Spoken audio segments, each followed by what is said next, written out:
Assalamualaikum warahmatullahi wabarakatuh dan salam sejahtera. Pak kata pepatah, tak kenal maka tak cinta. Jadi izinkan saya memperkenalkan diri. Nama diberi Muhammad Farhan bin Muhammad Razi dan saya berumur 16 tahun. Saya belajar di Sekolah Menengah Kebangsaan Taman Mutiara yang terletak di Karangan, Kedah. Kod sekolah saya ialah KEA 5077. Hobi saya ialah membaca buku dan bermain permainan video. Manakala cita-cita saya ingin menjadi seorang pensyarah dalam bidang bahasa. Dalam video ini, saya berasa amat teruja untuk berkongsi tentang novel yang telah saya baca, iaitu novel yang berjudul Ursula. Di dalam novel ini terdapat banyak kosakata yang menarik. Jadi, ayolah kita sama-sama dengarkan. Buku ini ialah hasil karya seorang penulis wanita yang bernama Syu Aryani dan diterbitkan pada 1 Mac 2020 oleh Penulisan Enterprise.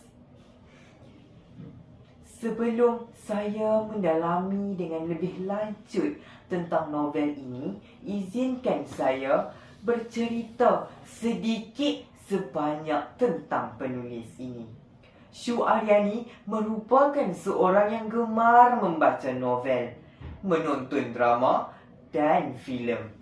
Sebab minatnya itu, Syu Aryani berharap agar beliau dapat menghasilkan novel dari pelbagai jenis genre kerana beliau ingin membawa pembaca meneroka dunia baharu dan berbeza bersama-sama watak-watak yang unik.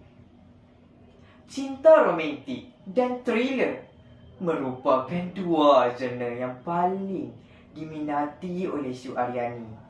Berikut merupakan novel yang pernah dihasilkan oleh beliau, iaitu 100 Hari Mengenal Cinta yang berjana Cinta dan Kekeluargaan. Seterusnya, novel Aku Ada yang berjana Cinta, Paranormal Misteri dan Thriller. Novel Anastasia yang berjana Cinta, Aksi dan Thriller.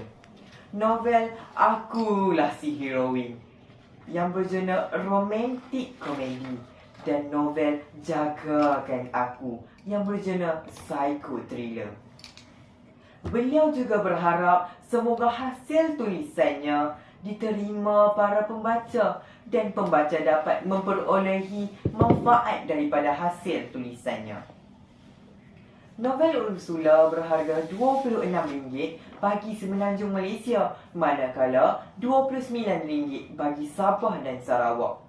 Harganya agak mahal, tetapi novel ini mempunyai banyak manfaat. Contohnya, seperti selepas biodata penulis, ianya terdapat segmen ilmu yang mana membincangkan tentang hiburan dalam Islam. Novel ini mempunyai 68 bab dan 572 muka surat. Tajuknya yang agak pendek tetapi sangat menarik panca indera penglihatan. Ursula merupakan nama si antagonis di dalam dongeng The Little Mermaid. Persoalannya ialah, wujudkah watak Ursula ini di dunia nyata? Marilah kita sama-sama selami kisah Tengku Hadi, watak utama novel Ursula. Cerita ini bermula dengan Tengku Hadi mencintai seorang wanita yang bisu, iaitu Batrisya. Pada mulanya, Hadi menyukai wanita lain. Namun, wanita yang dicintainya itu berkahwin dengan sepupunya sendiri. Suatu hari, Eliana, sepupu kepada Hadi, diragut di luar kafe. Namun, akibat dia lumpuh, dia tidak mampu untuk mengejar pencuri tersebut. Lantas, Hadi dengan segera mengejar pencuri tersebut. Tetapi, setelah dia menghampiri pencuri itu, pencuri itu sudah tidak bermaya lagi akibat dipukul oleh seorang wanita yang menaiki motosikal berkuasa tinggi. Sejak daripada itu, Hadi berasa ingin tahu tentang wanita tersebut sehingga dia terlupa akan cintanya terhadap Batrisya. Dan hampir setiap hari mereka bertemu tanpa diduga. Pada suatu hari, Batrisya diculik. Hadi diberikan suatu lokasi, lalu dia pun pergi ke lokasi tersebut. Sehingga ke tingkat atas, namun masih tidak dapat menemui bayangan Batrisya. Hadi mendial nombor yang menghantar lokasi tersebut dan kedengaran suara wanita yang menjawab panggilan tersebut dan menyuruh Hadi untuk menoleh ke belakang. Apabila Hadi menoleh ke belakang, dia melihat bahawa wanita tersebut bersama Batrisya, yang mana pada ketika itu Batrisya berada dalam keadaan kaki dan tangannya terikat pada kerusi serta mulutnya disumbat dengan kain. Wanita itu jugalah yang menolong menangkap pencuri yang mengambil beg Eliana tempoh hari. Namanya ialah Ashfa Hanani. Ashfa memberikan syarat kepada Hadi. Jika mahu Batrisya terselamat, Hadi perlu berkahwin dengannya. Demi keselamatan Batrisya, Hadi bersetuju dengan syarat yang diberikan oleh Ashfa. Tanpa disedari, perkahwinan itu bukanlah atas dasar paksaan semata-mata. Namun, daripada cara Hadi, selepas kali pertama bertemu dengan wanita itu, hatinya sudah mulai bercelaru. Paling menggemparkan ialah Ashfa merupakan anak kepada Ridwan, seorang lelaki yang sangat membencikan bapa Hadi, iaitu Tengku Ismail, akibat persalahfahaman. Namun, kerana sinar matanya membiaskan betapa dalamnya rasa cinta Hadi kepada Ashfa, dan gerak tubuh Ashfa juga tidak mampu merahsiakan perasaan yang ada terhadap Hadi.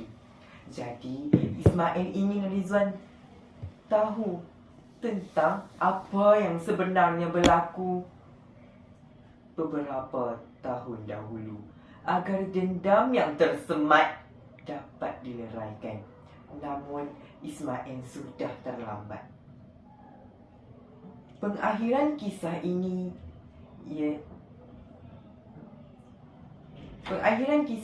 ialah Tengku Hadi dan Ashfa Hanani hidup bahagia hingga ke akhirnya. Walaupun Ashfa merupakan seorang yang ganas dan mampu mempertahankan dirinya sendiri, namun Hadi tetap bersabar melayani tindak tanduk Ashfa. Pengajaran yang dapat kita perolehi daripada kisah ini ialah manusia memang mampu menjadi kejam apabila cinta mengambil peranan jiwa, sama ada kejam mempertahankan hak ataupun kejam tamakkan rasa. Jadi, siapakah Ursula? Ursula dalam novel ini ialah Ashfa Hanani. Kenapa Ashfa? Daripada permulaan cerita menunjukkan bahawa Ashfa merupakan watak antagonis dalam cerita ini, yang mana gerak-gerinya seakan-akan penyiasat peribadi. Kerana ke mana jua Hadi berada, pasti dia akan berada di situ juga. Ya, memang betul. Dia membantu apabila Hadi dan kenalan rapat Hadi memerlukan bantuan. Tetapi masih ingatkah dalam penculikan Batrisya ialah Ashfa, dan Ashfa jugalah yang memaksa Hadi untuk berkahwin dengannya. Namun begitu, pengakhiran novel ini sangatlah indah dan tidak diduga. Itu sahaja daripada saya. Biarkan aku jadi buih di lautan demi kamu. Sekian, Wabillahi taufiq wal hidayah. Wassalamualaikum warahmatullahi wabarakatuh.